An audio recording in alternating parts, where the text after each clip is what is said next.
Modern day masculine man, take one. Ooh, what makes a modern day masculine man? When you drink your liquor straight, a modern day masculine man. I pay all the bills, and I tells my woman the truth. Got my shit together, do what I wanna do, say what I wanna say. I won't bend, I won't break, you are not me, and I am not you. I kept it real, so now I can do what I wanna do. Modern masculine man. Welcome to Man School.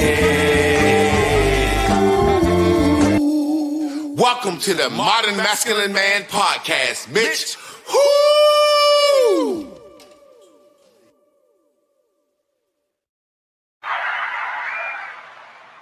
What up, fam? How y'all doing this Wednesday?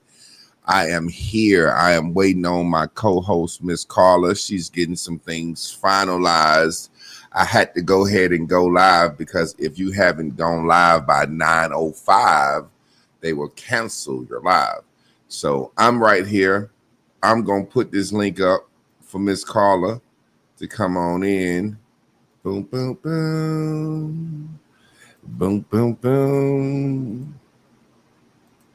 And if I don't see her in the next couple of minutes, I might have to call her. Maybe the link ain't working or something.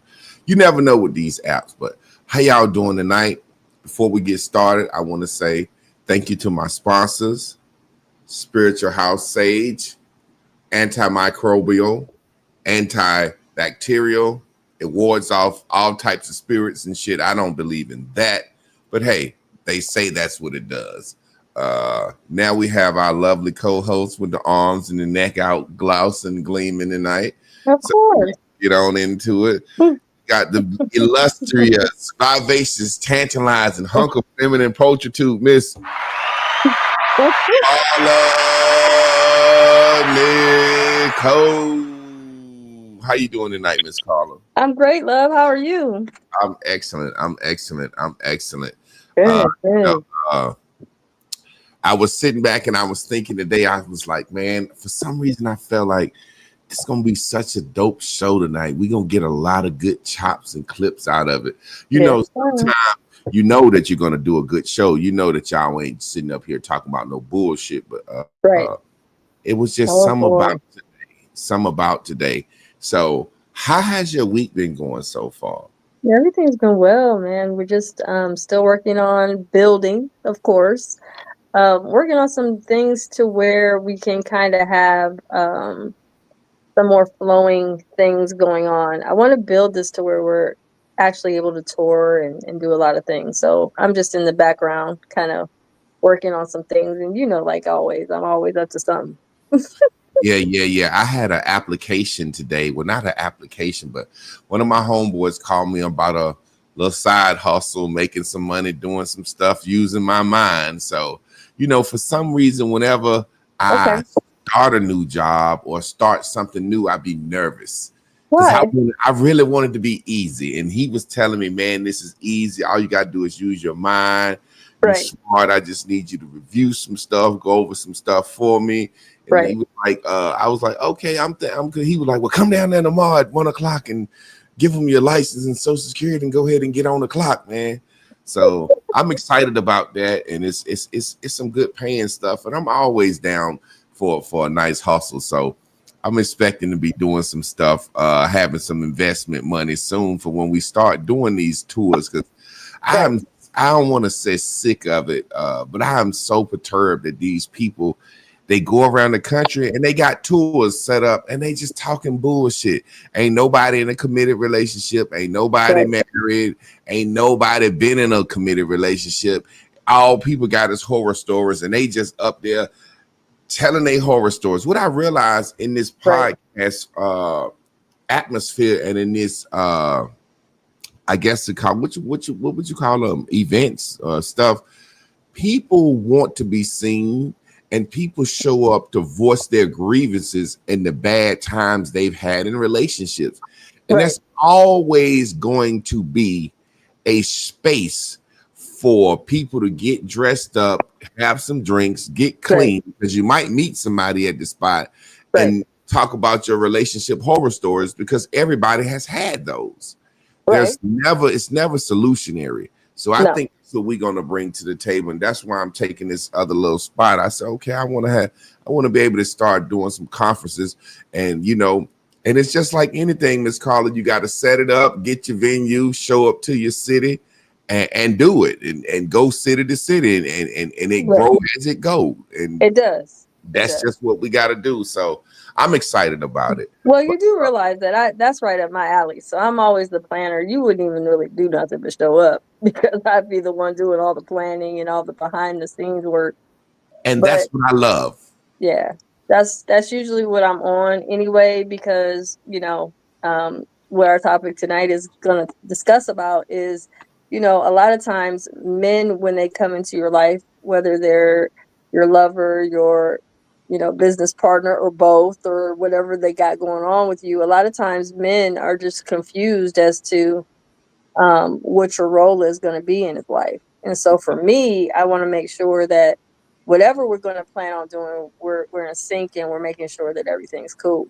But outside of that, I think I also wanted to say something to you that I don't think you're aware of, but you had mentioned how this opportunity that you're going to go into is teaching you about or they're wanting to use your mind, right?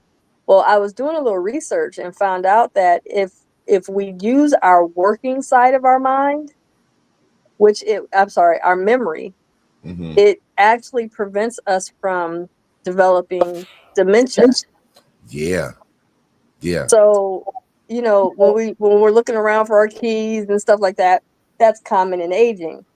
But the actual part of our brain that we want to exercise is our working part of our brain, like creating, constantly focusing on problem solving, resolving, and things of that nature. So when I looked at that, I was like, okay, I love that, because what that's going to do is that's going to encourage me to continue doing what I do, which is constantly always trying to work on creating something new, making sure that we're always on top of the newest things without, being too trendy, but still being different. And that's funny that's the most important. It's so funny that you say that, because today I was washing dishes, and some was just like, get your PhD by the time you're 50. And I was like, man, I don't want to do no more school work. And then some was like, well, you be at your job at night, you don't do nothing. You could be going to school at night, getting your PhD. And I was like, well, why would I want my PhD? And I got to thinking about all these reasons, and something just said, just so you can call yourself Dr. Clark. Don't start. Like, that's all. Like, I was sitting there like, well, what would you do with a PhD? Like, I'm Dr. Clark. Call me Dr. Clark. Don't start. I know where you're going. Don't start tonight. Don't start. No, I'm serious. I'm not even going there. And I know where you think I'm going, but I'm not even going to give him. Okay. You're behaving this evening? Yeah. But I just want to be able to say Dr. Clark is just something that'll make me feel good about myself. And I know it's ego. It's just something to make me feel good about myself, that I did it in an accomplishment. So like you said, that working memory, in my Barry Bubbles, I had a whole 6-month series on metacognition and how the brain works with working memory, your initial memory, you know what I'm saying? So I had a whole 6-month series on that. So we have so much in the vault. I don't even know what happened, how we even merged, but we got so much in the vault, man. We're gonna be all the work we put in is undeniable. We got a lot to do. It's like the curriculums are already developed. They're already here. Yeah. That's funny that you said something. I want to piggyback off what you had said about roles in people's life. I got a few homeboys, that are really businessmen, like getting it. 50, 60 employees. You know what I mean? And it's funny because all of them, there's a woman behind everything, logistically. And I joke with them all the time, and it ain't no hanky panky going on. These are legitimate Right. business partners. Right, But right. but they've been there since the beginning, and sometimes they're celebrated, sometimes they own the flyer, sometimes they're not. But I was talking to one of my partners the other day, and I was just like, yo, such and such been around since college. Mm-hmm. He was like, yeah, they used to date in college, you know what I'm saying? Right. I'll admit that. Right. But it's like, I'm like, bro, you are so successful. Mm-hmm. Like such and such been around since college. And I was like, they ain't going nowhere either. He was like, no, they ain't going nowhere. No, sir. It's such a team. And I was talking to another one of my young guys, and I'm so amazed at the things they have going. Right. But that woman is right there. Like when the business first started, all the paperwork, all the research, and all the logistics, all the figuring this out, the figuring that out, the figuring that out. This woman has been right there. So you know what I'm saying? I have a wife. You know what I'm saying? And me and my wife have a mission together. You know what I'm saying? My wife is playing several roles right now. But I always, when I first met you, I was like, yo, this lady finna be this lady for me. It's like something in my heart was like, yo, fuck with this lady. Like, I don't know her. I went and looked at your stuff. I was like, shit makes sense. But I was like, yo, fuck with this lady. This lady right here is going to help take you to that next step. And there's some about a yin and yang, a man and a woman. And like I said, ain't nothing hanky panky got to be going on. It's just some about, I was like, yo, this lady. And when you said that, like, well, all you got to do is show up. That's all I'm looking to do. Even with the podcast, I don't want to think of no titles, no nothing. I just want to use my brain. Right. So I'm excited. That's confirmation that you were saying, like you ain't gonna have to do nothing. You're gonna have to show up. And that's how my homeboys are. Anytime they have an event, everything is beautiful. Everything go down well. It's always beautifully catered in a nice venue and everything. And all they do is show up, and I be looking at them, and I be like, look at the old girl over there in the background handling shit. And they be like, hey, Jay. I be like, hey, it's so funny. So I'm excited about that situation. Well, and you have to remember too that if you are going to build anything, it comes down to economy. And I've been, an entrepreneur since damn near almost at least 10 years, at least. And I've created plays. I've done a lot of work. I got so much in the vault, man. I created an internet poetry radio show. Like, it was called Poetic Conversations. So Ranting and Raving Conversations just made sense for me because I was doing poetry, and then I was doing, all kinds of stuff. Live with Carla, Nicole show. I was doing it for 3 years, every Sunday, 12 noon, just doing it every single Sunday and going live. And so I just got a lot of content. So I'm like, well, at this point, let's build what we already have. And then with the content already here, all we now have to do is you already have your stuff. I have my stuff. We just need to merge it and make it happen.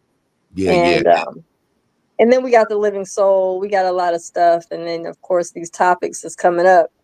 I'm always abreast of different things that I think is going to work for this show, because I think when people come here, they're going to get a different perspective. And I always love the feedback. So what have you heard about our show so far this week? I've had a couple of women wanted to reach out to you, and I was like, I was going to holler at you about giving them your personal number. You know what I'm saying? Because I think they want to do like some life coaching stuff, but they're not real internet savvy. You know what I'm saying? As far as going on the Patreon and sign up and yada yada. Right. So I was like, well, look, I'm gonna ask you, can I just give them y'all number, and then y'all work that out over the phone and do whatever. You know what I'm saying? Absolutely. I'm always down. I even have some that just want to call me and talk to me. So not everybody is, like you say, internet savvy, and I always work with people. Because I'm older, so I remember the rotary phones, Yeah.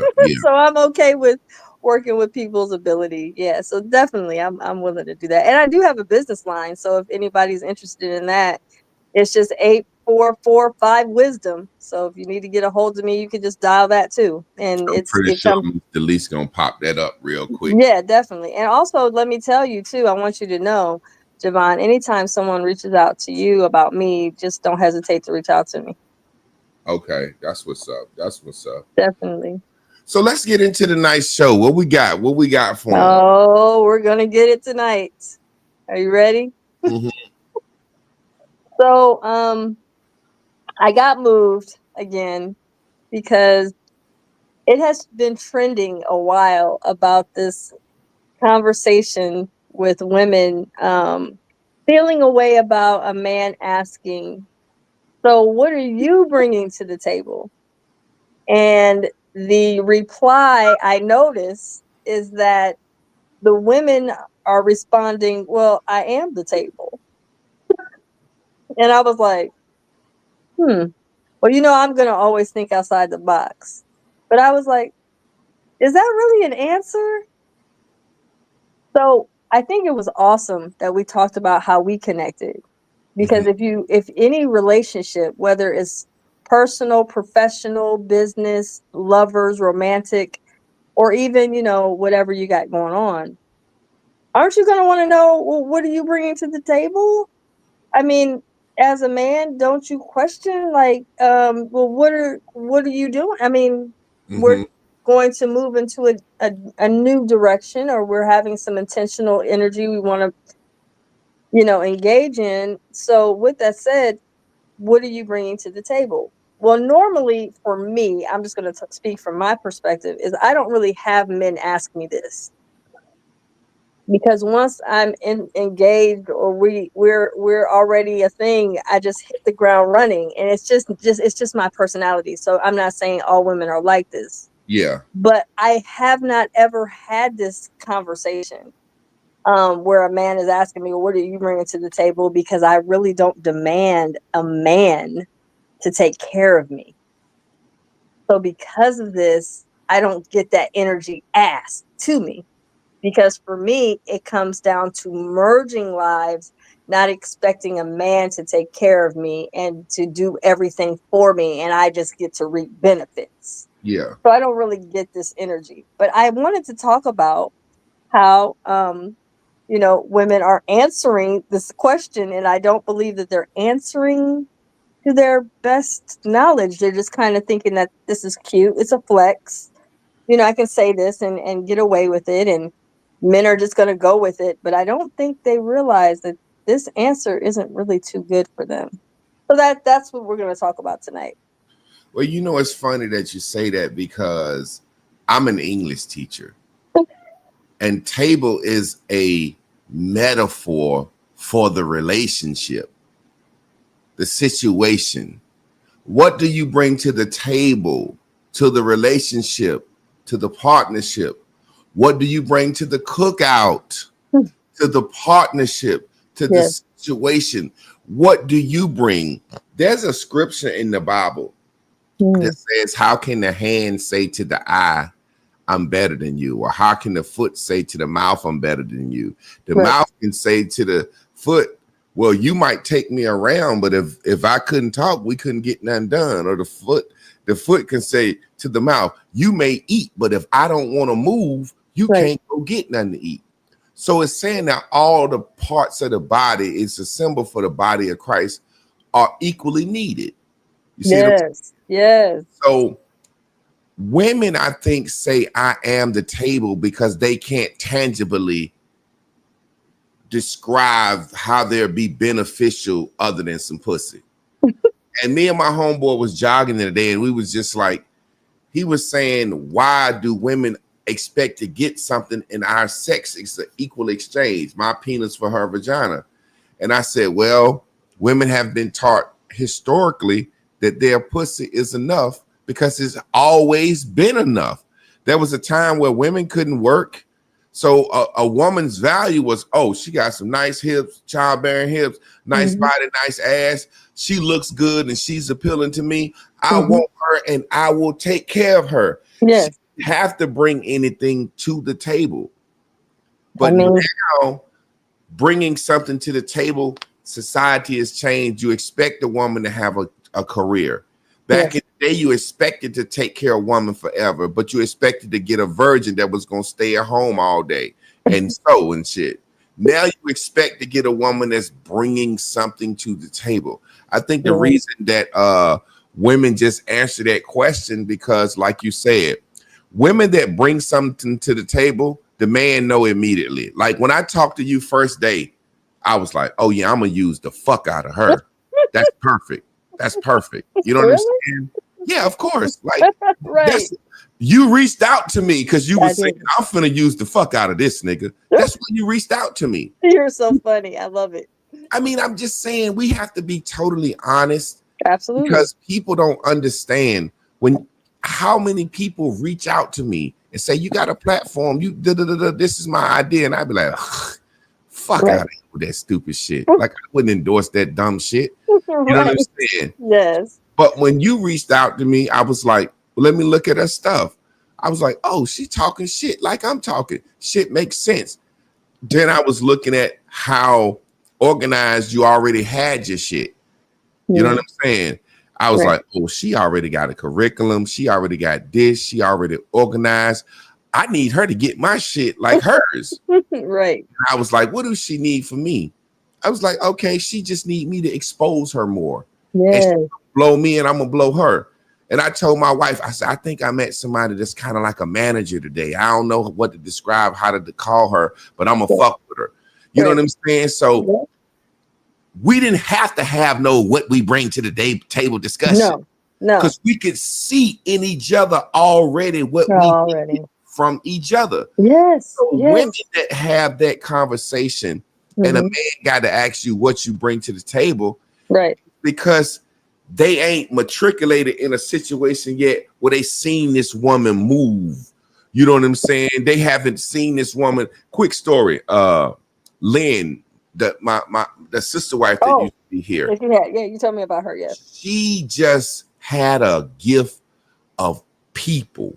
When I tell you a quick story, DL Hewley came to town to the DPAC doing a concert, a comedy show, and she said, let's just spam his Twitter. Like, yo, this is our group. This is what we do. And they did it all day. And somehow his people said, who are y'all? Because y'all hitting us, reached out. And then DL Hewley spoke to him on the radio or something. And they was like, well, we're going to come interview you tonight. He was like, cool.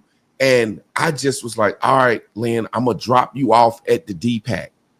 You go in and get stuff. She didn't even have a ticket. It's intention, baby. It's intention. It's just drop me off. She said, I dropped her off at the DPAC. In about an hour, she hit me like, I'm in and I got 2 extra tickets for the other girls to get in. And I just spoke to his people. Wow. And as I asked her the story, how did the fuck did you get in? Right. She was like, well, I was just standing there in all my glory. And this guy was like, hey, do you got tickets? Do you want to go in with me? And she was like, sure, I'll go in with you, but I got something to handle if I get in. He was like, nah, you're a nice lady. I got 3 extra tickets. Just come in with me. And it was just like, how the fuck you get in here? And that was her gift. That was her gift. And I noticed it through the internet. You know what I'm saying? Wow. Powerful. When you already know, you already know. So when you ask a woman, what do you bring to the table? You already know she don't bring shit to the table. I'm serious. That's a question that's being asked of empty wagons make the most sounds, the most noises. You see what I'm saying? When you got a wagon that's full of something dragging it, you don't hear shit. But here come that little kid with that empty wagon. Clang, clang, clang, clang, clang, clang. That shit bouncing over. So that's what I'm saying. That question, what do you bring to the table, came as a result of men saying, hey, what do I get besides some pussy for fucking with you? Right. And women responded, what do I bring to the table? Nothing but some pussy. Can't say that. I am the table. Oh my God. It was long-winded, but I had to get that out. Like, That, No. like you said, that response is so not a flex. It's such deflection. It's not a flex. It's a deflection. And if a woman say it, a man immediately writes her off. Yes. Now let me ask you something, because I did not get to talk to you about the banner. What did you think about the new change in the advertisement today? I did a different banner style for us. What did you think? I liked it. I thought it was better. Okay. I thought it was it just looked more urban. Okay. It looked more urban. It looked Okay. less contrived. I liked it. I thought about like, whoa, I'm standing up. I like the cutouts, you know what I'm saying? I was like, she getting sharper with that. I really like that. Yeah. Okay. I'm glad, because that's important to me. So, okay, so let's talk about the furniture first. That's what we're going to start with. So, I have wrote about why I am the table is not a flex you think it is. And what I said was, let's be real, telling a man I am the table might sound confident. It might. However, until you actually understand what a table is, you may want to dial that back. So let's talk about furniture. So furniture, it just sits there. People put things on it. A table, they just put things on it. Yeah. It gets used and then walked away from. That's the first definition of what a table is. Yeah. Now, if we talk about a data table, it only displays information. Yeah. Okay. So it doesn't create anything new.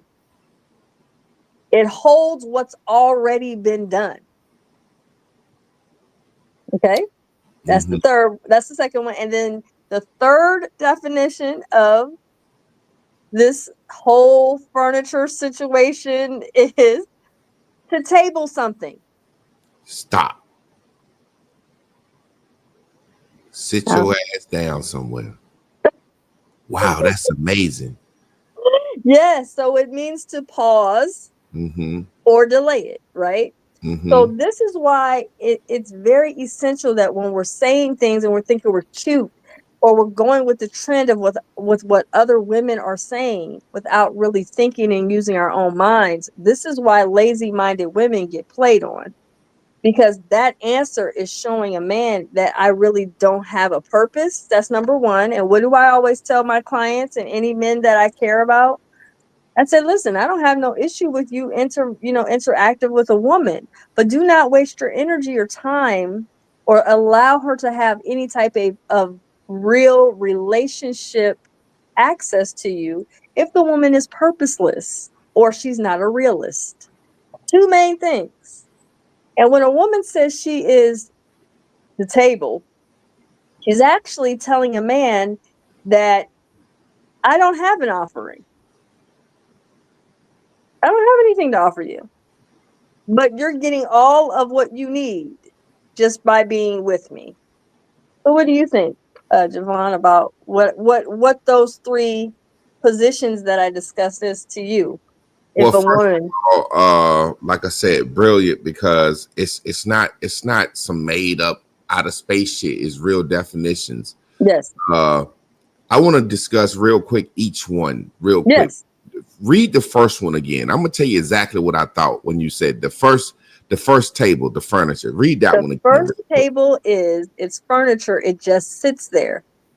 People put things on it. It gets used, then walked away from when they are done. You know what all my mind heard? Yeah, sit over there in the corner. I'm gonna come on you, and when I'm done, I'm gonna walk off and leave you till I'm ready to come on you again. And that's what, like you said, a table is. I was like, God damn, that shit hit. A table, it's pretty than a motherfucker. See, there were certain things. Let me give you a quick history lesson.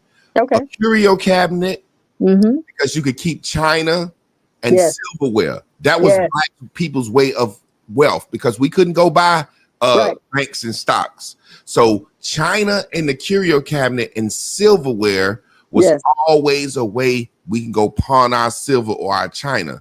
Yes. your bed because we slept on the floor during slavery. So black folks always gonna spend money on that curio cabinet and that bed, and then that table in the big room that don't nobody sit at, that's always set for Thanksgiving dinner, and that bitch don't nobody fuck with it. No. And it's by itself, and it's pretty than a motherfucker. People come, put that cum on it, eat, and leave it alone. That's what I heard. I said, damn.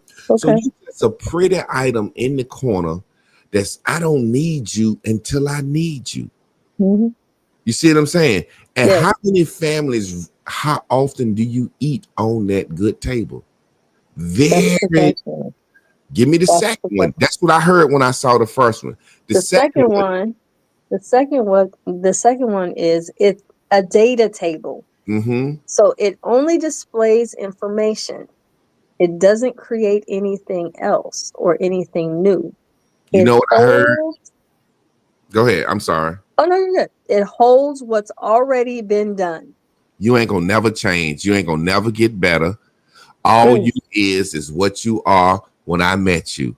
And all you can say is, anytime I have a conversation with you, is, that's just the way I am. That's the way I am. I can't change. That's what I heard.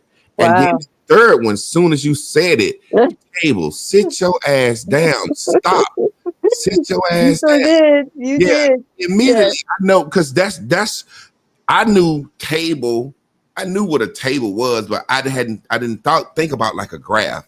But you know, my granddad used to say, table that shit.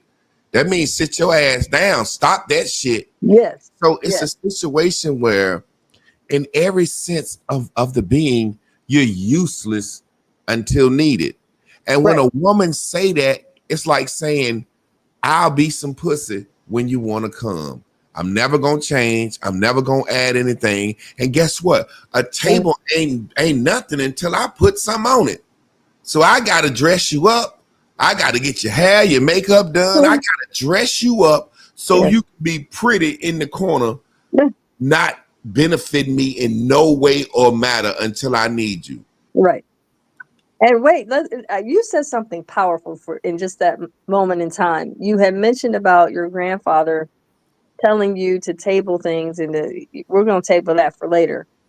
Well, what women don't understand is, a man is often thinking, hey, when I come home, I want to come home to peace. I want to come home to my recharge, because our bodies and our hearts and minds are to be recharged. And if we're in a relationship, we should always want to be recharged, either through vital touching. That's why I create, I do the energy body work. Or a man needs to be recharged by new ideas.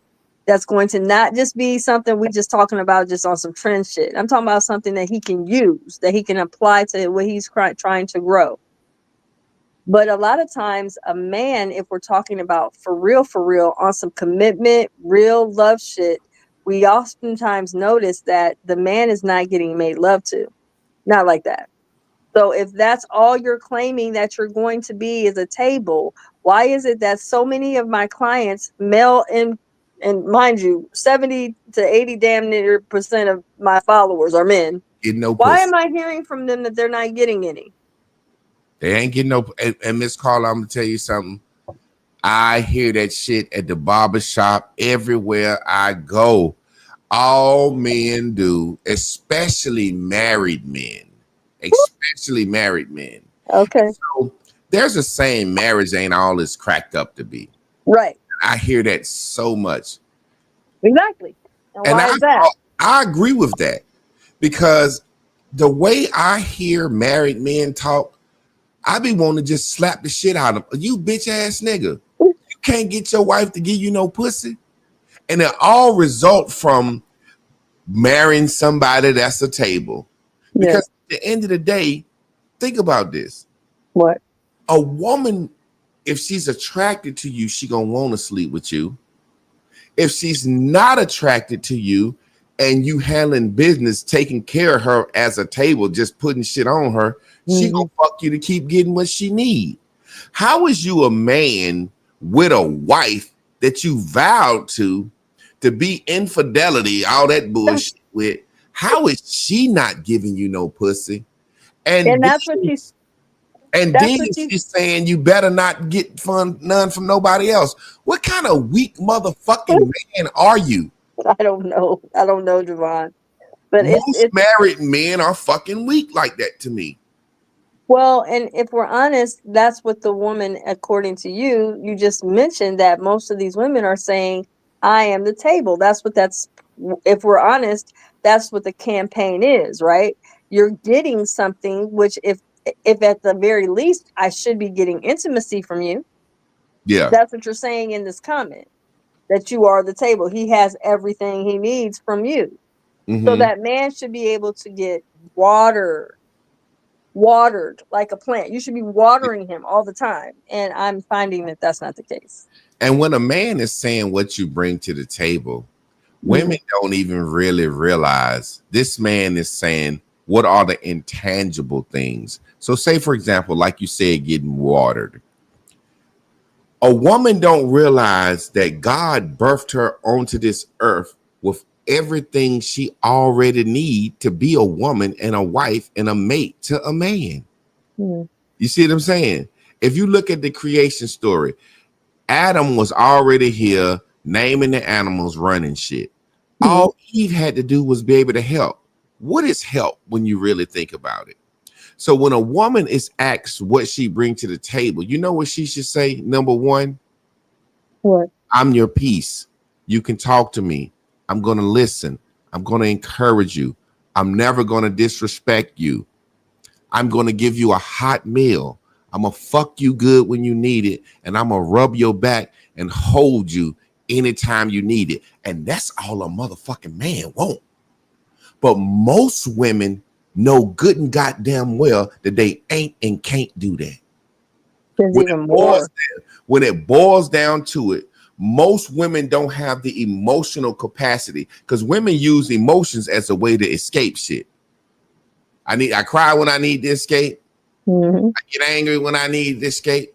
Right. Most women ain't got the emotional capacity and brain is too lazy to sit down and listen to a man say, hey, baby, my motherfucking job is on my ass and we got a new supervisor and he making shit hard for me. And you know, I've Right. been wanting to change careers anyway.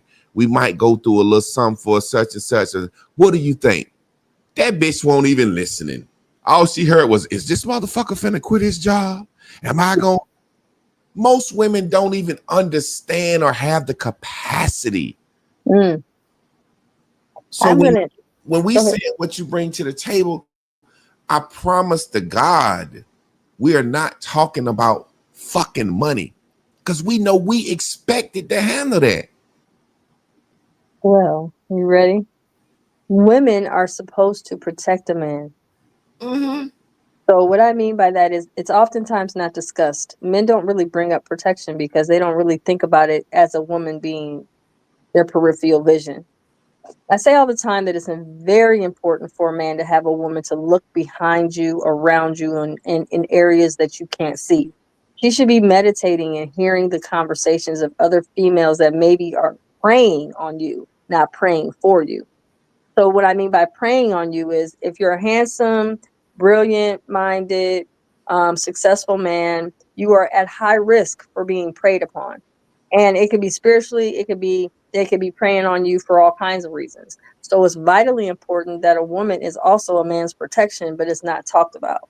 So for me, I'm often telling men, you got to make sure that these women are protecting you because what you find, and you just brought it up earlier, is that your friend that you brought up earlier has these females behind him, right? So she's working and doing all kinds of stuff in the background you don't see. I did a lot of stuff in the background to prepare for this show that you guys don't see. Mm-hmm. So what people don't know is it's not just this show I create and make sure it's flowing well. I make sure you and Trav are good. I make sure you and Chris are good. I make sure me and you are good. Because at the end of the day, I care about the whole vision. Not just me, but Yeah. everything is being handled. So in that, protection is key because a lot of times when if and when something comes up that needs to be addressed, I've already got it in your ear. Yeah. And men don't realize the importance. It's even more important than pussy is protection of you, because your peace needs to also be protected. What I mean by that is, I actually did a video one time, and it did fairly well on YouTube. I talked about when a man comes home and a neighbor sees him coming and pulling in the driveway, and he just can't wait to see him, and he wants to talk to him and all this stuff. I said, as a woman, when your man's coming home and saying, babe, man, dude is cool and all, man, but I'm just trying to come home to peace. I'm not trying to hear all that. I just want to come home. Once he goes out to work the next day, you need to go on by that neighbor and holler at him one-on-one. Listen, he is wanting his peace. He wants to have some space. You should not just pop over our home when he pulls into the driveway. What I'm Yeah. gonna need for you to do is I'm gonna need you to be mindful. You know what I'm saying? It's cool, no disrespect, but I have to make sure that he comes home to peace. And when he comes home from work, he wants to be in some type of relaxation. And you and all this talking is really not really feasible for him. No disrespect, but please discontinue your coming over and popping over without any type of letting us know about it. Okay. And just be Yeah. kind about it and walking on. This is a part of the protection that most men don't think about, but it is vitally important for his revitalization, for him to be rechargeable, for him to be like, man, I'm coming home to peace and not having to sit in that driveway before he comes in the house. You said something, it almost made me cry, because thinking about no, I'm serious, thinking about what my wife does for me, and think about what every man, you call it protection. Yes. As a man, I call it rejuvenation, Mm. recharging me. And that's what protects me, because Yes. the world makes me weak. But when Yes. I come home, I recharge. Now, notice everything that you said. What I was trying to explain is, what do you bring to the table? Yes. You rebuild my mind when I feel weak. Will Yes. you cheer my ideal on when nobody else will? That Right. protects my mind and my soul. Remember, I said Chris watches over my soul.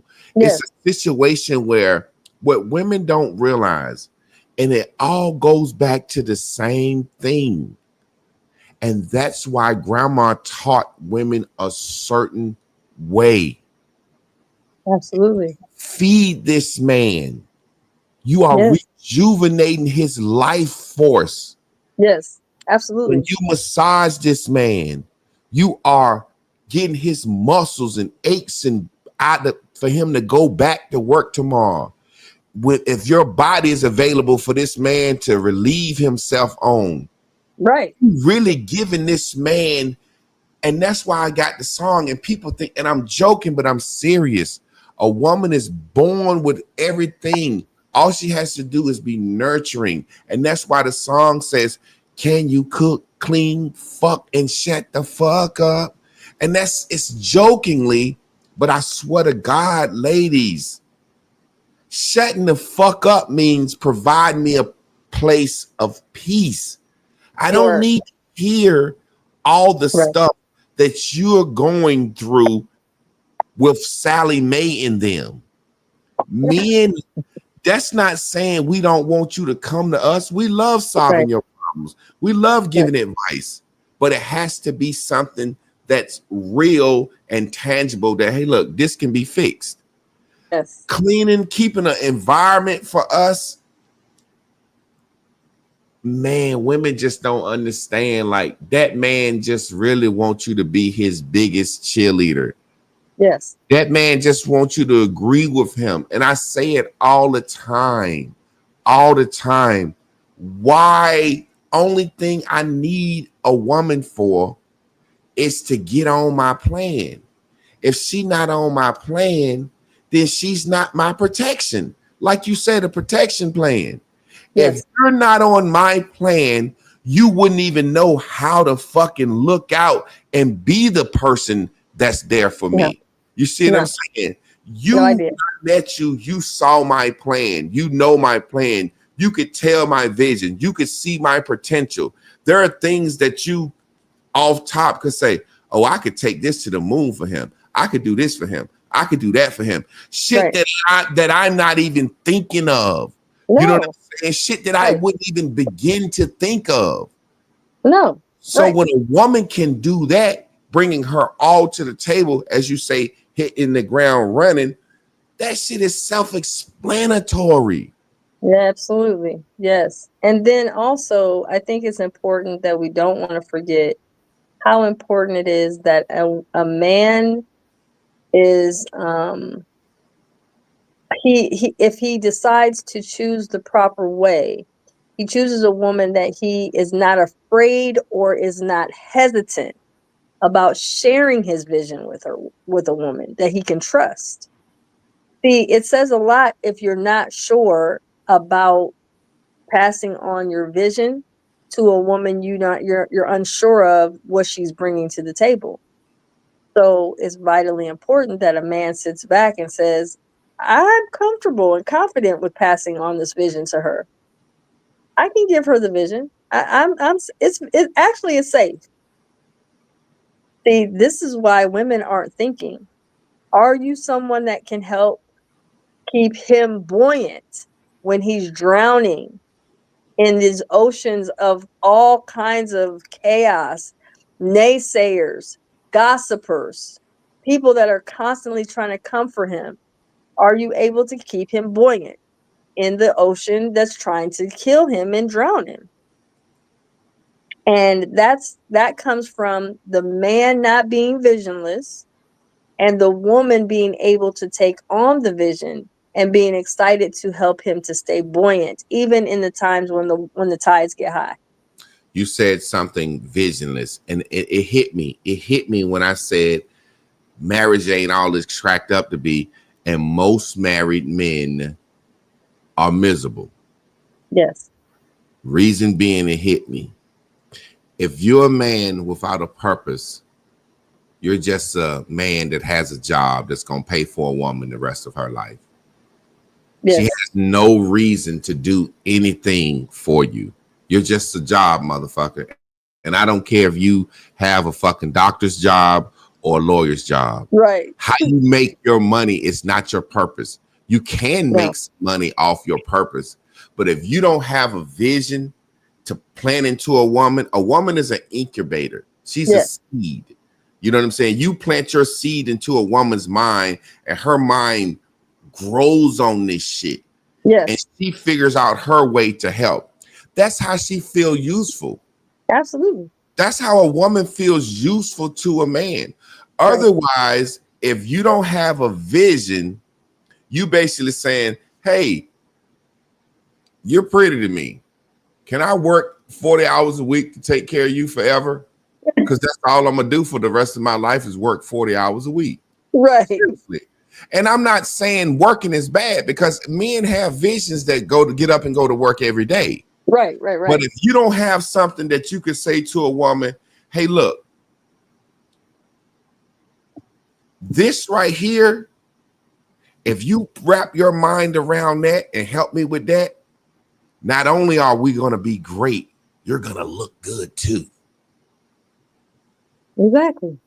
She has a reason to say, everybody know that saying, behind every good man is a strong woman, or whatever, the backbone. You know the fuck I mean. So I know saying I'm using Michelle and Barack, for example, but I think that motherfucker's a man for real. I've been saying that shit for years.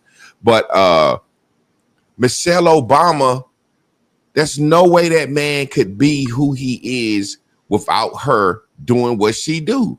Right. You see what I'm saying? And doing what she did. And some of it was just I'm a black man in politics. I need my bitch to sometimes just be graceful. And just being known as his woman is so graceful can be something that can elevate a man to the top. You know what I'm saying? Absolutely. Her not even speaking and being who she is can elevate a man to the top. It's like playing your position. You know what I'm saying? Absolutely. Let me switch this around. Go ahead. So I also wanted to bring up how important, I know with my mom, my mom was the one that kind of taught me a lot about how to love my father. And I think I mentioned that to you Yeah. early on.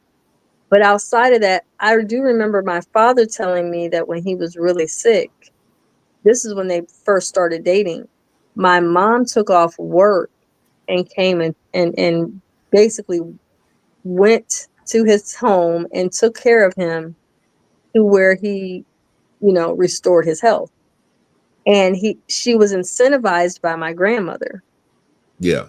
So what's deep to me is my mother taught me how to love my father, but my mother also showed me through her own example of my grandmother on how she taught her to love a man. Problem and truth of the matter is a lot of times, and I don't know if you've seen recently where Shaquille O'Neal's ex-wife has mentioned that after 20 years of marriage and we'll just say several children, she's looking back at it and says, you know what? I don't think I really loved him. Of course she ain't love Shaq. Who wants a 7-foot motherfucker? Well, I have an issue with this. I'm Yeah. like, you mean to tell me, let me get this straight. You mean to tell me you went 20 plus years, you had up teen amount of children, you spent all that time and all his effort and time and energy, and you mean to tell me you never had a love for this man after all that time? You know Absolutely. what? You know what? I had an issue with it because I'm like, I had the opportunity to do the same thing. Mm-hmm. Remember, I told you last time we talked, I could have told my ex-boyfriend at the time, yeah, everything's great, and I'll go with your vision, knowing I didn't align with it and all of that stuff. I could have done the same thing, she did. And I'm like, that's unacceptable. Because the truth of the matter is, it isn't about Shaq. It's about you. You didn't love you properly. You Mm-hmm. had low love deficiency. And when you have low self love deficiency, a lot of times women don't know how to love. So they're not eager to go and care about a man even through his flaws, his mistakes, his affairs, his stuff, because love should be at a constant. It doesn't go based upon his behavior or what you disagree with or how you feel. Because we'll never, as women, love any man if we don't know that it's not based upon conditions. It's based upon consistency of Mm-hmm. your self-loving of you. I can't love any man properly if I don't love me. I can't be kind or encouraging to any man if I'm not kind and encouraging to myself. So what good am I as a wife to look back and how insulting is that? You told this man of all those years, you had all his babies, and you Mm-hmm. sat in his face, or not in his face, but on social media or wherever you were, and you told the universe out of your mouth that you never loved him? Really? You know what's so funny about that? I laugh at that because it's so obvious. It's so obvious when a woman prey upon a man. See, that's what people don't realize. These men are being preyed upon. What did I say earlier? That's what people don't realize. Yes. Women know that they have a certain je ne sais quoi over men. It's a certain thing that women know. Yes. These women prey on athletes. These women Of go to course. certain places to be there. Yes. Now, let's be real. Okay. Who wants a big 7'3" tall motherfucker? What if Shaq didn't play basketball? What if he didn't have any money? That motherfucker would never get a woman. Who wants a 7 feet motherfucker? Now, let me I don't break this know. down to you. Okay. Shaq was talking to his sons, Mm-hmm. talking to his son. One of his sons is about to try out for the Sacramento Kings. Okay. Shaq said, listen, are you ready for this? He said, because basketball is not a purpose. Shaq said this. Mm. He said, do you see how many birthdays, Christmases, and how my life was and ruined behind this game? His son said, yeah. Shaq said, do you realize I understand my purpose now? He said, I have businesses that you can run. You don't need the NBA. His son said, I still want to try out. Shaq said, well, all right. Now, I said all that to say, people think playing a professional sport or making a lot of money is a purpose. It's not a purpose. That's a career. Yes. That's a career. Yes. That woman preyed on Shaq, had them babies, got her money, and then went out and told the world, I'm a black widow spider. Very disrespectful. Yes. Very disrespectful. Absolutely. It was. Deep down in his heart, what motherfucker that can't walk in a regular building without bending down don't know if I didn't play basketball, I wouldn't have got this goddamn woman. Or I wouldn't have got no woman. If he didn't play basketball, not only wouldn't he got no bitches, he would have been laughed at because people would have said, what? Nigga, you tall for nothing. I know tall men who are the butt of every fucking joke. Yes. Looked at as a joke.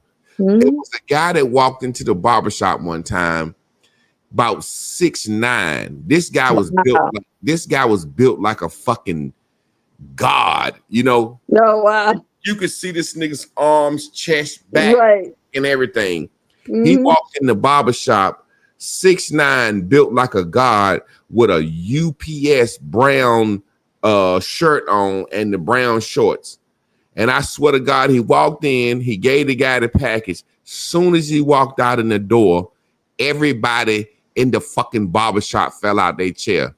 Why is this big, tall, strong motherfucker delivering for UPS? Right. You see what I'm saying? And it's sad that it's like that. It's sad that it's like that. I know. But I do want to also reiterate something else that I'm always going to give a curveball. She is newly wedded, correct, to a pastor, right? A pastor. Okay, so let's look at this for real, shall we? I didn't know I was even going down this rabbit hole, but I want to address this because it is a part of the table issue. So imagine if I tell the world this, it would make the man at home that I'm now with not secure about my ex-husband. Of course. So I think also. Who want to fuck after Shaq? Well, did you see that Nicole did have sex with a woman after Shaq, and he had mentioned his experience with the woman that was with Shaq and said he couldn't feel the sides. He said he couldn't feel the sides. Now look. We all know that you can't judge dick by size. I've heard women tell me. Big dick like you be having little dick, so I don't know. Women have said that shit. But long story short, we know it's impossible for God to have given Shaq a little dick. You know what I'm saying? How can Shaq dick be little? It's impossible. But the point is, even if Shaq dick is the size is this lighter, everybody think his dick is 13 inches long. At least. At the least, yeah. So her new husband, she could be saying, Shaq had a little dick. And he could be like, no, the fuck he didn't. No, he didn't. He couldn't have. Show me a pic of it. So she know that in that man's mind.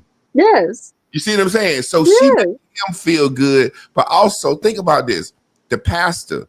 This nigga came out and said, God don't care about poor people. Keep the money for yourself. You could tell he's kind of sweet. You know what I'm saying? But what pastor wants a bitch that used to be with Shaq? So you could tell that's like a popularity come up for him. They using each other. So you could clearly see that. But that's just like Shaq. Right. Everybody that look at you with Shaq X is saying, man, you know goddamn well you can't do nothing with that pussy. Shaq was hitting that pussy. Even Deion Cole, you have to watch it. Deion Cole actually did a whole set Even a whole Shaq don't set. know You know how he to don't move have. his ass. He Shaq, doesn't. he ain't even got to have no stroke. Just the He dick has, too big. he has no sense anyway. He's one of my favorites. Deion Cole and Ali are my two of my favorite comedians. But anyway, he did mention that it was different after that. So my point is, I said all that to say that we cannot keep acting like it's okay to mistreat someone because of our own agendas, because it would have been hell of easy for us to just, like I said, I could have easily stayed with my ex, clearly knowing that our visions were not aligned, because I'll tell you what I did know about him is he was going to be financially stable, Yeah. because I could see from what he was telling me and discussing with me how he was going to stay stable financially in his growth of what he was trying to do. So, with that said, check this out. I didn't love him for his money Mm-hmm. or his potential of what his value was that he was going to become.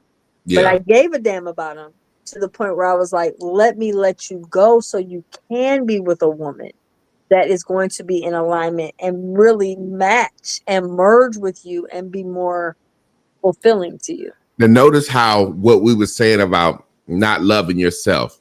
Yes. You think about this. You really must not love yourself No. to say, I'm not aligned with this man, but guess what? I'm gonna be with him just because he gonna be financially stable. You really have to have. That's like if a woman came to me Mm-hmm. and said,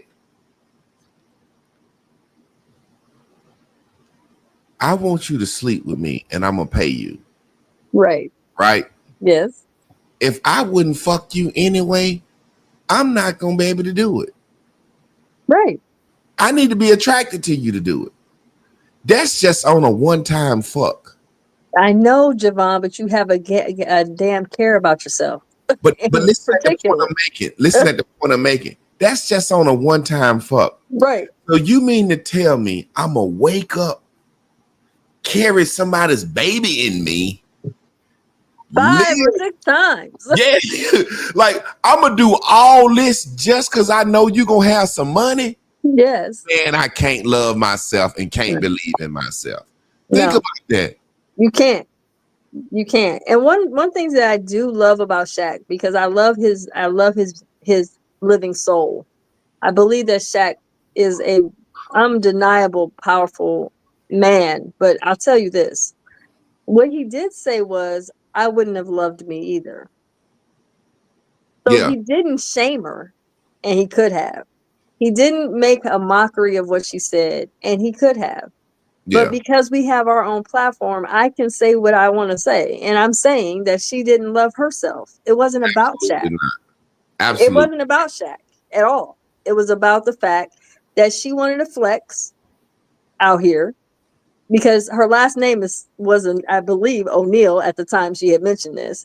And then she decides she's going to talk about him. So what does that do for him? It helps his numbers. It helps his brand. Shaq's got a lot going on, so he can Yeah. get all kinds of advertisement and marketing pushes because of this. But And the we truth of the only know matter, her as Shaq's wife. She created a show called right? Basketball Wives because I'm Shaq's ex-wife. You know what I'm saying? So And clearly, it blew up. yeah, Basketball wise, blew up. You hear yeah, me? clearly using and didn't change your last name till you got another man to take care of you. So, but she's a beautiful woman with a nice body. You know, Absolutely. she reminds me of Layla Ali. Them chicks like that. Them, Yes. them big girls that's light skinned and real pretty with a little Yes. size on them. Yes. Any man of some size gonna want Layla Ali. What, almost 6 foot? Got a little size to her. You know what I'm saying? Them pretty Yes, women sir. like that with them deep voices. You know what I'm saying? Those Right. women, they're genre. You are Right. a genre. There's women like you, the brown skin, creamy woman that's very feminine. There are genres of women. You Yes. know what I'm saying? Just like there are genres of men. Like, you know Yes. how certain men act. Yes. You can't judge everybody, but we all move into what society has created us to move into.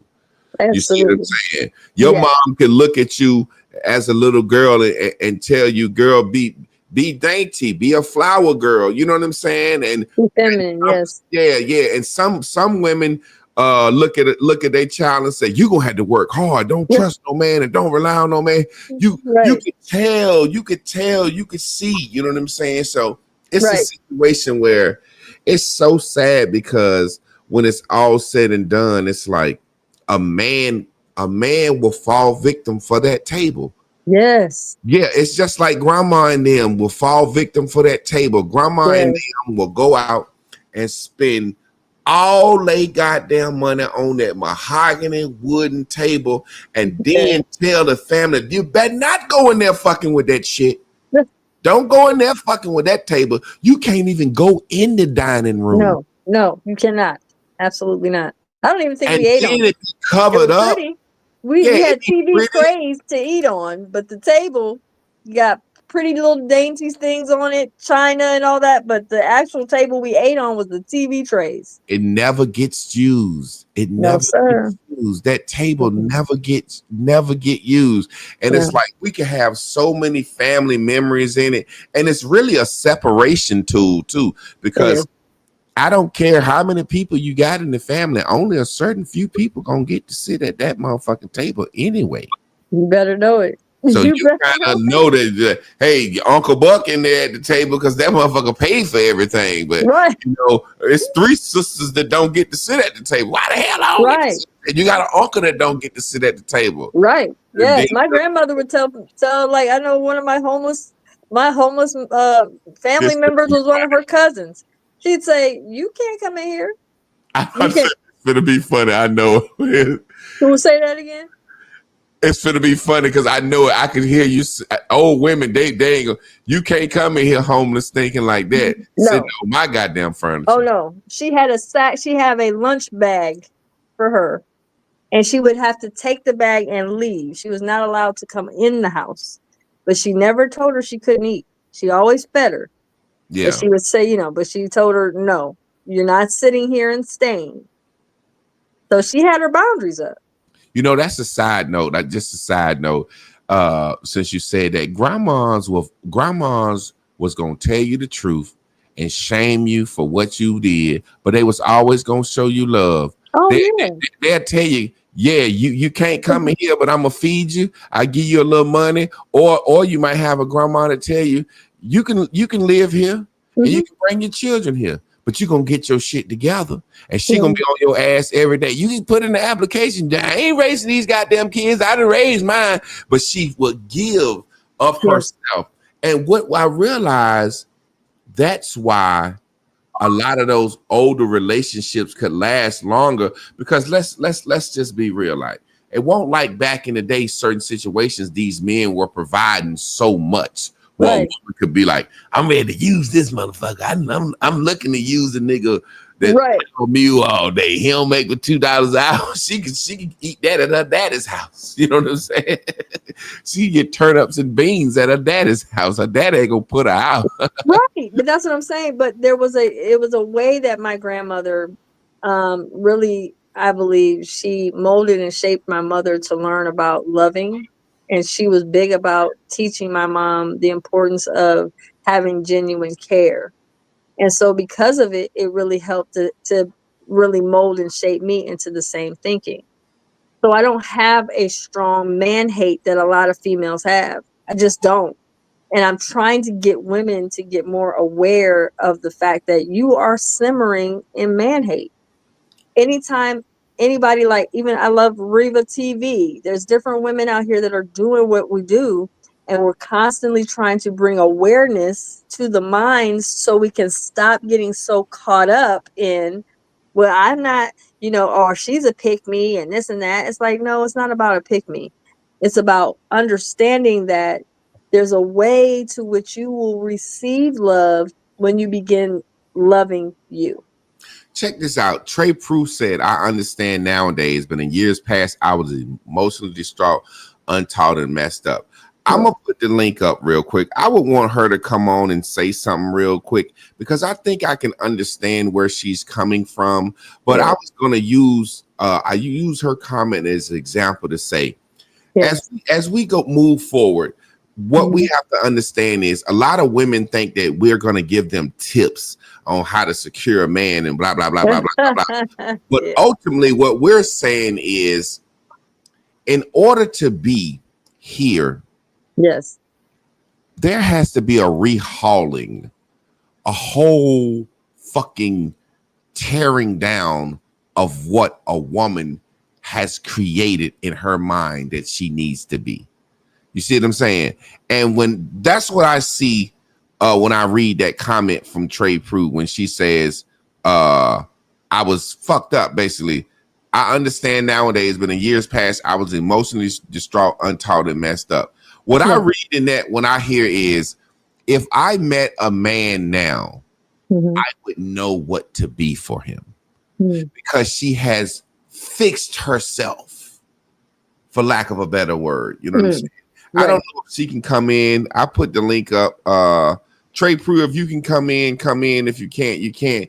If you can't come in, type something so we can have an understanding, because what I'm realizing is the woman that says she thinks she's the table is just the woman that says, I don't have the attributes that God birthed me with. And that's being able to be caring, nurturing, a protector, a listener. You know what I'm saying? Because at the end of the day, that's all a man is looking for.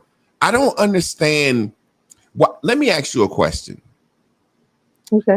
I'm almost like I almost know the answer, but hearing your version of the answer is going to be beautiful, because you give a woman's version of an answer that I hear in my head already.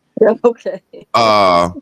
Men tell women all the time that they don't like weave, makeup, and stuff. Okay. Men tell women all the time, it's not about your money. Are you pleasant? Can you bring peace?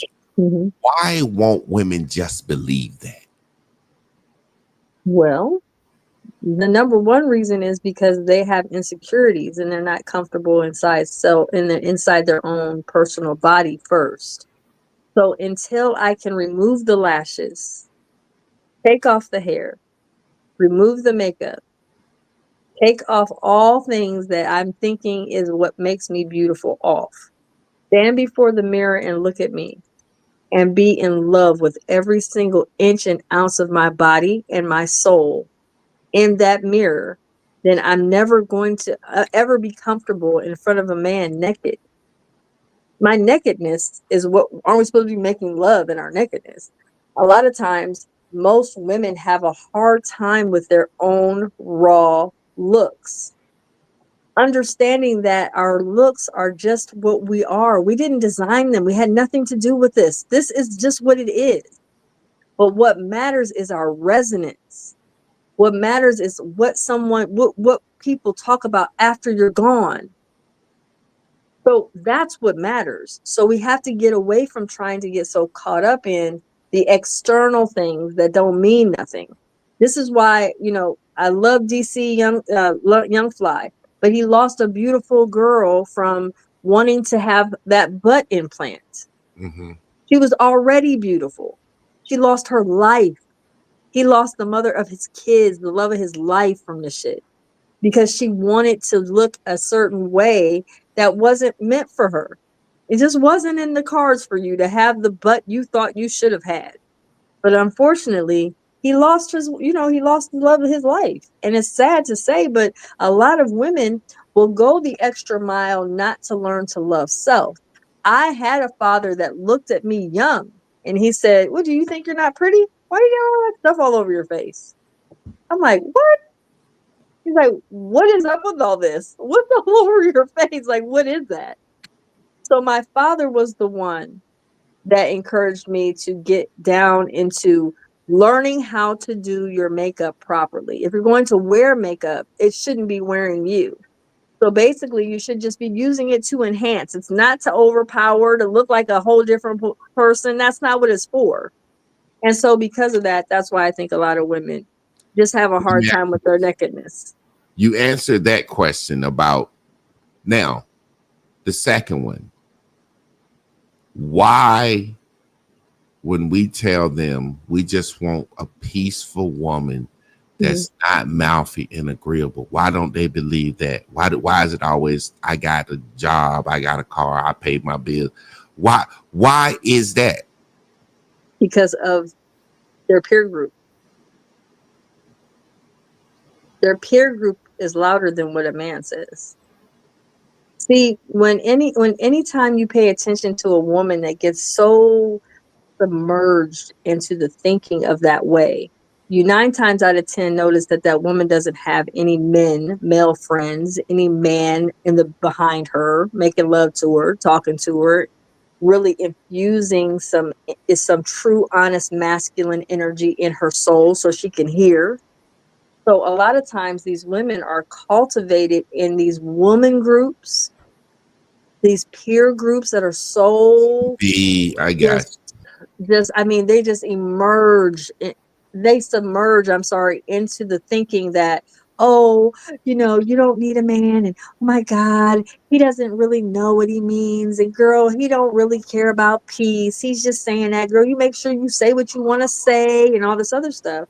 And then they end up losing a man to a woman that is peaceful and agreeable, because that woman that is peaceful and agreeable is someone to work with. That's a partner.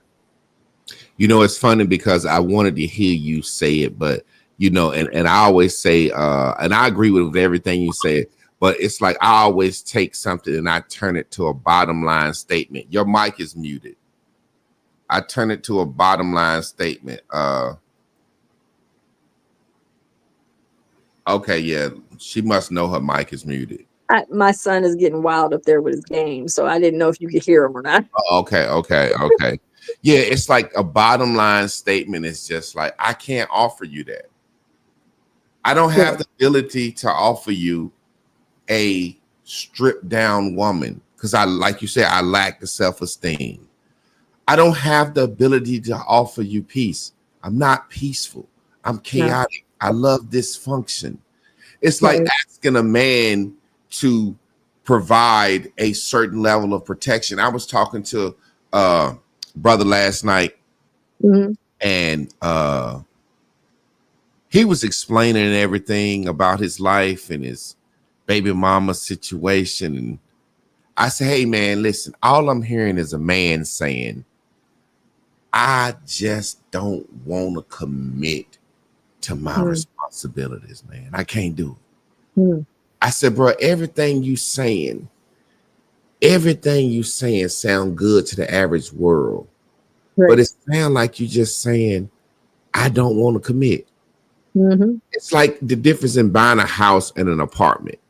There's no right or wrong way. No. The person that buys the house says, I'm making a commitment to this for 30 years. I'm making a commitment to this for 30 years. Right. And my life is tied to this. Yes. The person that buys an apartment says, you know what? That rents an apartment say, I don't want that commitment. I don't want to have to manage their upkeep or the roof or the AC unit. I like the fact that I can call somebody that come over, and it's no right or wrong. No, it's no not. Right or wrong. But in a certain situation where there's a commitment involved, I find, and I used to say this about my wife, and she'll attest to this. Women like to know kind of upfront what I got to do. You know what I'm saying? You know what I mean? Like, what is my role? What I got to do? When are you asking from me?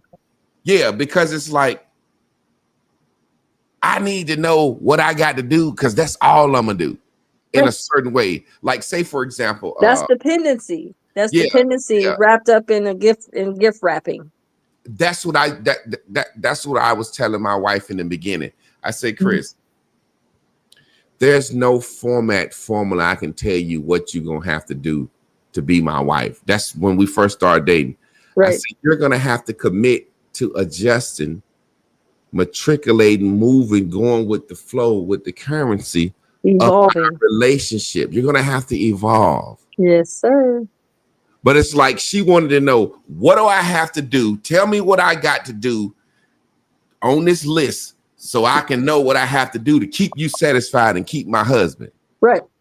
You know what I'm saying? And I was like, Chris, there's no list. Same way there's no list for me. There's no thing that I can say, now, tell me, as a man, I'm going to do this, this, this, this. As long as I do this, you should be satisfied. Right. It's like avoiding a mistake, avoiding to have to adjust, avoiding to have to reinvent yourself. Right. It's like I joke all the time. The joke I had with her when I was giving her the description of what I'm explaining was, if she cooked some for me, say she cooked some chicken, and I say, I ain't like that. Don't season good. What a woman gonna say? Well, I'll never cook chicken ever again for you. Yes. Because she would rather say, I never cook chicken ever again. Right. For you. I'll never fail again. So I'll never fail again. So I'll never have to test this recipe. So I'll never have to, man, you think, man, comment on that right there. It's that whole, and that's what a woman that's a table would say in the beginning. You know what I'm saying? Well, if we go right back to what I brought up earlier this evening, we talked about the working memory. Remember, I said a lot of women they love wanting to be in a relationship because they love lazying their mind. Yeah. They don't want to have to think. And so that also means I don't want to have to trial and error either to keep you happy. Yeah. So for instance, it's easy. I'm not no chef at all by any means, but if my partner shows me some unique ways to make things, I'll try to perfect it and add some things. I know that it's important for me to always make sure that if you are in my presence or we are doing something or are going somewhere, he's very big about what his health is. So I'm mindful of that. So in that, I have to make sure, okay, let me make sure I have certain things in the ingredients because I know he's into oregano and he's into the parsley and all this different stuff. And he's into juicing. So all of that stuff I learned, but I also didn't just learn it. I also studied it. Because for learning me, my man while I was earning my man. Right. And a lot of people don't understand. I actually have it in my Patreon called to know him is to, I'm sorry. I know him and I know me. So that I understand of myself, the importance of learning to study myself also helps me to study a man. See, it comes down to love is not just all about the romance. Love is also studying. The hard part is I got to now get all these ingredients. I don't even know what I'm doing. That means I got to go and chop up stuff. I don't know if I'm chopping this right and be okay with his actual critique. Can I take it without getting offended? Can I listen to it and be like, oh, so I shouldn't chop it that way. I should chop it this way. So how do you chop it? And be willing to learn. Yeah, it's like you said. I'm sorry. Go ahead. I mean, if we're not willing to learn, how are we going to evolve into the sacredness, into the secret, into the thinking together? How can we think? Palatable. I'm about to have to get out of here, but I want to comment on what you just said. Okay. Like Betty Wright said, I was learning my man while I was earning my man. Yeah. I don't want people to think certain things. When I met my wife, our purposes aligned and I was attracted to her. From there, the thing that made me know that I could be with her, she was palatable. Yes. She was always willing to listen and try to understand where I was coming from. And for lack of a better word, as a man, you're going to train your woman anyway. Right. As a woman, you're going to be trained by a man because guess what you're trying to do? Like what you just explained with your partner. You just explained it. He likes his food a certain way. He's a healthy nigga. He likes certain things. Yes. So if you want him, he's not going to change that. No. He not going to change that. He not going to say, well, since you can't cook, I eat pork rinds and rice and shit. You see what I'm saying? So no, you have to be the one to adjust. Right. Exactly. And then on vice versa. Yes. There's things he like about you that you like. Now look, I don't like no motherfucker doing that. Right. And if that's my deal breaker, right, he has to adjust. right. But Yes. what people don't understand is people want to come to a situation as the table already set, like I am, set in my ways, holding the same information, not Yes. want to change. You know Right. what I'm saying? And Yes. this was such an amazing. Let me read what Trey Proof said. Okay. I do look forward to applying what I've learned of myself to a friendship with a man again one day. I'm excited to display my contentment and self-confidence for my own peace first. In other words, I can do more listening, give more attention versus giving that unstable, emotionally distraught behavior. I'm over it. I need us both to have the peace. So the question is, what can I do? I'll ask more questions and I'll do more observing for his sake because I'll be continuing to work on the maintenance.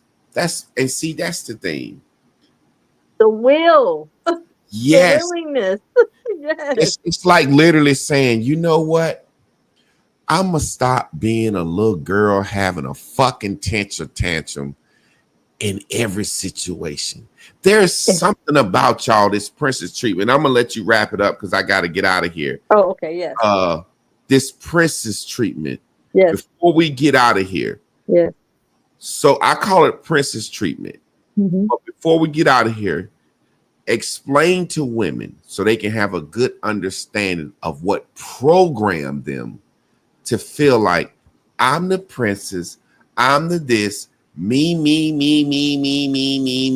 So if they understand that programming, they can start to understand how to deprogram themselves. Break that down before we get out of here. Okay, so I'm gonna make this quick. So it's very important that women understand that they have egos, and a lot of times their egos are inflated. So I'm going to write a book called I'm Grown, which is going to help women to understand their mature age versus their chronological age. This is how I help women to get away from being so inflated in their mind that they're all that and they're the table and all this stuff. So they understand, no, it's beyond that. You have to stop being so inflated in your ego that you think that you're more than you are. Come down a little bit and look at you for you and understand, just because you've been on the planet for 50 some years doesn't mean you are mature enough to be even 11 years old in your thinking. Because just like you mentioned earlier, the little girl thinking, the pouting, the getting all, in your feelings over things comes from the fact that you have an issue with taking accountability. So any woman that really wants to learn about this, please definitely reach out to me, 844-5-WISDOM. You can extension 0, you can call me. But outside of that, I want men to also know that if you want a female, you don't always base it on how pretty she is, how stacked she is, how well she can talk, because that doesn't mean she's mature. It just means that she's chronologically been on the planet for this long.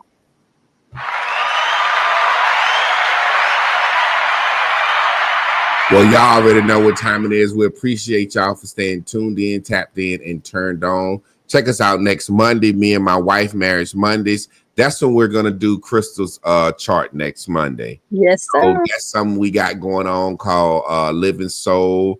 Something that we're gonna be introducing to the world. Tuesday, me and Trav, and then next Wednesday, me and Miss Carla again. Peace out, y'all. Y'all be good. Good night, guys.